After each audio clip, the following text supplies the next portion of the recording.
Ladies and gentlemen, children of all ages, Professor Bubbles is proud to present P.T. Barnum's exhibition of curiosities. Hello and welcome to another video from P.T. Barnum's exhibition of curiosities. Today we have a special one for you. This is the last chapter, and this is a book that was written by Nancy Fish Barnum, who was P.T. Barnum's second wife. They were married in 1874, just 3 months after the death of his first wife, Charity Barnum. This book's very special because it lets you find out what Barnum was doing in the last few years of his life.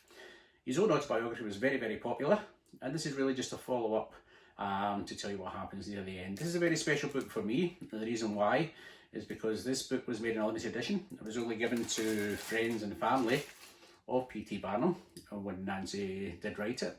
There is a couple that I have seen before. One is in the P.T. Barnum Museum, which is in Bridgeport, Connecticut. That's number 36. They were actually all numbered as well. There's one in the Historical Library, just off Central Park in New York, and that is number 23. The good thing about this, it did come from Nancy's collection, and this is actually number 1.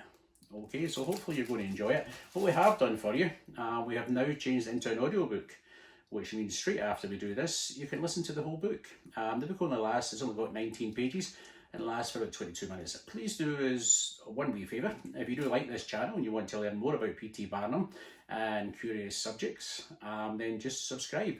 So just press the like button, you'll find out when we're coming on.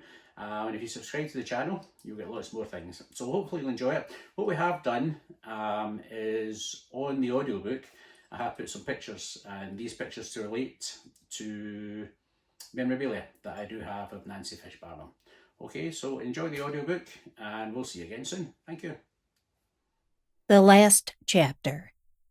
The winter of 1889 to 1890 saw the gratification of one of Mr. Barnum's greatest and longest cherished ambitions. He took the greatest show on earth to London, where in the great amusement building called Olympia, perhaps the largest in the world, it at once became the fashion, a great and social financial success. Royalty went, attended with all due ceremony, and went again, and yet again. Incognito, it became a rendezvous for the nobility, the favorite resort of the great middle class, and the Mecca of the poor. The public, charmed and dazzled by the brilliant spectacle, were eager to see its author and proprietor. Royalty greeted him cordially. The Prince of Wales saying, "We are old friends and need no introduction," and cast aside the formalities which hedged them in from their own subjects. At the other end of the social gamut, the little street Arabs clamored affectionately for "good old Barnum," an appellation which, heard everywhere in the streets, made his heart and face glow. Mr. Barnum attended nearly every performance, driving twice daily many miles for the purpose, and keeping for him unusually late hours. Often wearied with excitement and the unwanted irregularity, his genuine pleasure and gratified pride made him unwilling to admit, even to himself, any weariness or discomfort indicating an increase of the heart weakness, the existence of which had been known to us both for some years. When he returned to America in March, circumstances detained me, much against my will, in London, and thus I lost 3 months of his companionship, out of what we both of us little knew was to be the last year of his life. When I returned in June, it seemed to me as if the kindly face which smiled up at me over a big bouquet, as I looked down on the wharf from the deck of the Britannic, had a pallor it did not wear when last we parted. But in the joy of having his home circle once more complete, he seemed more than ever light-hearted and gay and active. The summer sped by with its usual swiftness. in the enjoyment of simple home pleasures, which included all his family, children, grandchildren, and the great-grandchildren, who were his chief joy and pride. On July 4th, 1890, we celebrated his 80th birthday, which really fell on the 5th by his usual assembling around our table of all the family. He seemed on this day unusually anxious that none should be missing, unusually tender to everyone present, child, grandchild, and great-grandchild. On this day, he gave a dinner to all his employees and their families, going to them later from his family gathering and addressing them a short speech of much feeling and earnestness. Many of those present had served him 20, and some even 30 years. With moist eyes and a voice that now faltered with emotion and again rang with earnestness, he reviewed the years of their association, thanking them for their fidelity and giving them, with paternal tenderness, good counsel for the future conduct of their lives. It was as if he had some prescience that it was for the last time. Again, as if with some foreboding that it was his last birthday, he gave me a copy of his life, in which he wrote the date, adding, "With love forevermore." August we spent, according to custom, at Paul Smith's, and after another month at our beautiful home, Marina, we set out for Colorado, in fulfillment of his great desire to show me the West, and to pay a long-promised visit to his daughter, the wife of Dr. Buchtel of Denver. We stopped en route a few days at Chicago and Kansas City, where we saw the show for the last time. The warm-hearted Western people who, in Kansas City, gave us such a delightful informal reception and made our 2-week stay in Denver one unbroken round of pleasure.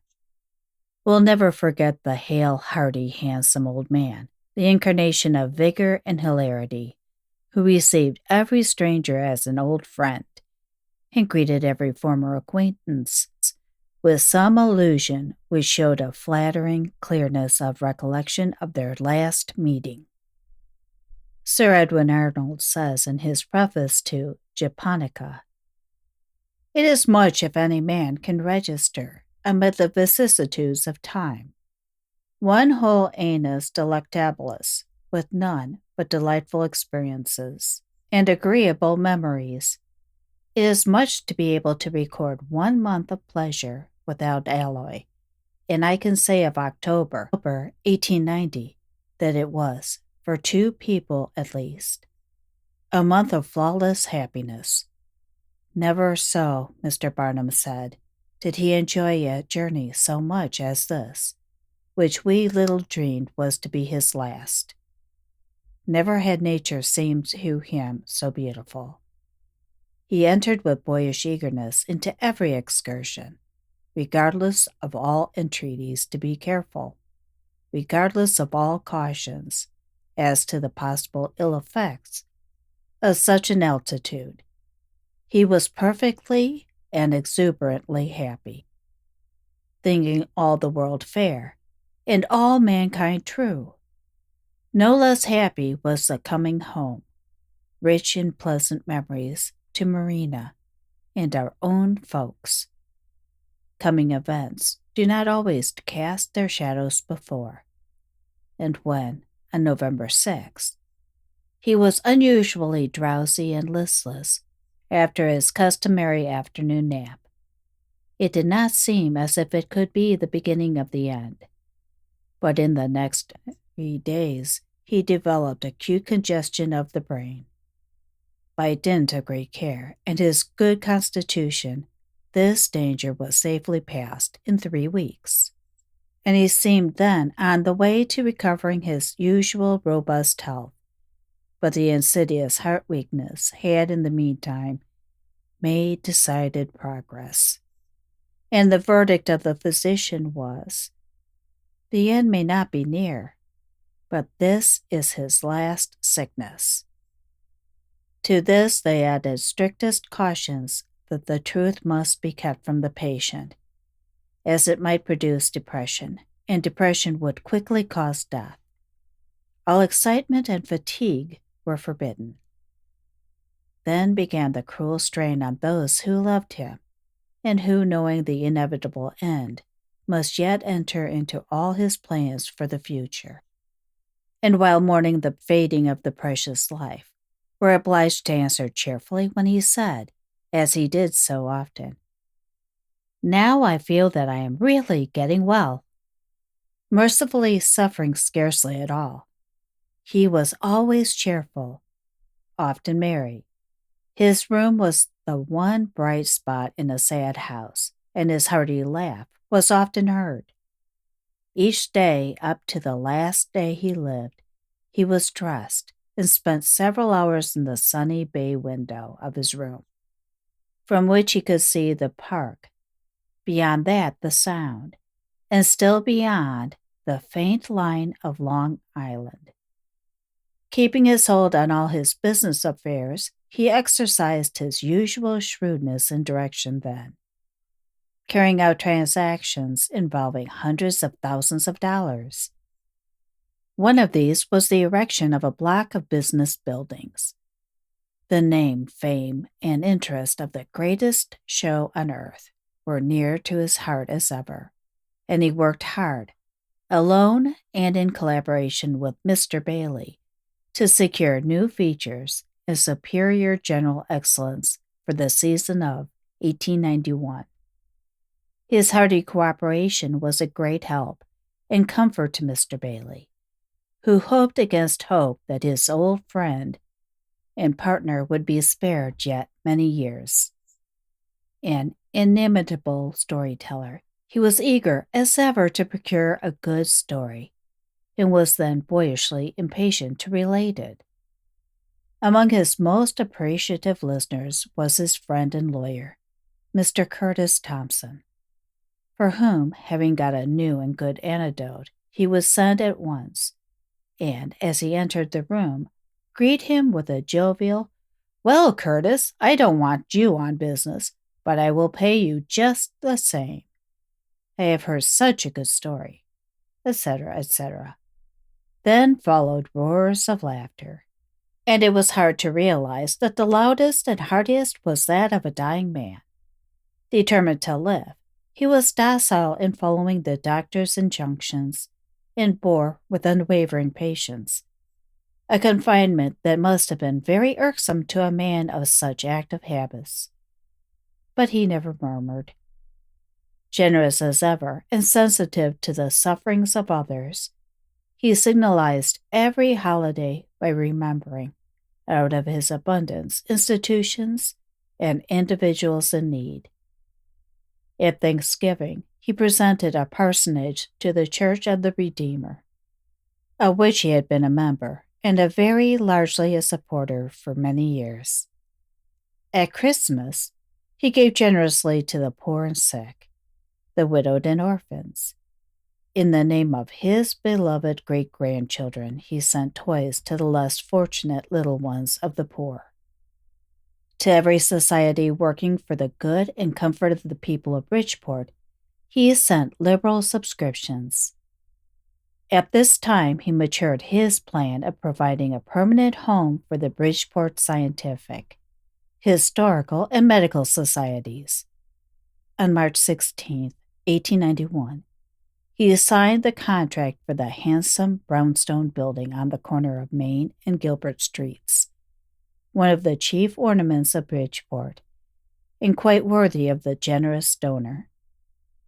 The genuine love and anxiety of the American people for the man who had contributed so largely to their pleasure became a menace to the patient. The public demanded to know his condition, and as weeks wore into months, reporters were unsatisfied with non-committal bulletins. As Mr. Barnum rarely missed a day reading his beloved New York Tribune and the Bridgeport papers, looking always for the report of his condition, it became a very serious matter that was printed concerning him. The consideration shown by the press when the situation was explained will always be gratefully remembered by the writer. I do not think that until the last 2 weeks of his sickness, Mr. Barnum gave up his hope of getting well. There was nothing to show when he gave up clinging to the life he so much enjoyed and loved so well. Of his own death, he would not speak. Of death in the abstract, he said, "It is a good thing, a beautiful thing, just as much so as life. And it is wrong to grieve about it, and to look on it as an evil." But there came into his eyes a great wistfulness whenever he looked on a loved face, and he busied himself more than ever, but all for the comfort of others when he should be gone. Often he mused silently for hours, with a calm, intent gaze that seemed to see beyond the present, and at night his last half-whispered words were, "Thy will be done." Sometimes stronger, sometimes weaker, but rarely helpless, and still more rarely depressed, it would not have been possible to believe him dying, but for the assurance of his devoted physicians, Doctors Hubbard and Godfrey, that the heart which had beaten so bravely for 80 years was becoming more and more weary. For the assiduous and tender care which watched him untiringly and lightened as much as possible the suffering from which we could save him, he was most grateful and appreciative. The first week in April found him a little more languid than usual, but he sent for his businessmen and lawyers, and quietly, without any hurry and with his usual attention to details, closed up many affairs. With the same calmness, he gave direction as to his funeral, ignoring, when possible, any mention of death. On Sunday, the 5th of April, he said to her, whom his loss would leave most lonely, "I want you with me every moment of the little time that is left." On Monday the 6th, he was as usual dressed and on the lounge during 2 or 3 hours of the morning, talking with his trusty agents, Mr. Bowser and Mr. Brothwell. In the afternoon, he received the last of many visits from Dr. A. L. Loomis of New York. In the evening began a slight restlessness, which grew more and more pronounced, and at midnight the heart's action indicated a dangerous condition, and telegrams were sent to all the absent members of the family. At 2 a.m., he spoke of certain business matters, expressed 1 or 2 last wishes, and saying tenderly to his wife, "My last thoughts are of you," sank into a heavy sleep, which lasted until 7 o'clock. While he never fully roused from his lethargy, he showed that he was conscious to the last. At 8 o'clock, when told a gratifying item of election news, he faintly said, "I am glad." At 9, he whispered a few loving words for the comfort of a grieving heart. All that weary day, as his sorrowing children and grandchildren gathered at his bedside, a faint word of tenderness, faint as a breath, fluttered forth to greet each one. Morning wore into afternoon, and afternoon into the dusk of early evening. Death was kind, and no physical pain disturbed the quiet figure on the little bed. Quicker and quicker beat the tired heart, then slower and still slower, and at 6:34, with undaunted heart and unclouded brain, passed out of this place of being which we call life, one of the most remarkable and best-loved men of his country. The news of his death called out a universal expression of sorrow. The leading newspapers of the Old and New World devoted whole pages to a review of his unique career, paying generous tribute to his shrewdness, courage, enterprise, and liberality. Rich and poor, patrician and plebeian, high and low, praised and sorrowed for him. The blotting out of his vivid personality left a gap and a silence in his home and the community of which he had been the life. The city which had owed to him so much of his prosperity, beauty, and reputation, paid him all honor. Public and private buildings were draped with black. Everywhere, draped and flower-wreathed portraits met the eye. Little children, awed and grieved by the death of him who had seemed to their childish admiration immortal, crept wistfully to the darkened house to beg a flower from the funeral wreath that hung on the great oaken doors of Marina. On the day of burial, the 11th of April, a short service in Marina was conducted by Reverend L.B. Fisher, in presence of Mrs. Barnum's family and intimate friends, his partner Mr. Bailey, and many faithful employees, after which the funeral cortege passed through sympathizing throngs to the South Church, the largest in Bridgeport, which yet was inadequate to hold all who wished to pay a last tribute. Mr. Barnum's old and attached friend, Reverend Robert Collier, looked down upon the tear-wet face on the flower-covered casket, delivered an impressive funeral address, while behind him on the platform were gathered all the clergymen of the city, without regard to creed or color. Everything forgotten but the common loss.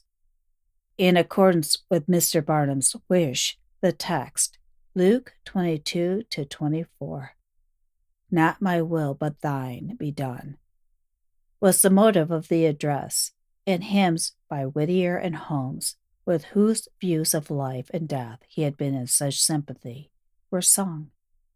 The honorary pallbearers were Major W.B. Hinks, administrator of the estate; Curtis Thompson, Mr. Barnum's lawyer and confidential adviser; R.B. Lacey, secretary of the Historical Society; Nathaniel Wheeler, of the Board of Trade; Isaac Holden, president of the Scientific Society; Postmaster J. W. Knowlton; and Jerome Orcutt, of the Universalist Church; Dr. I.D.V. Warner; E.W. Marsh of the Hospital Association; and Bernard Peters of Brooklyn, New York.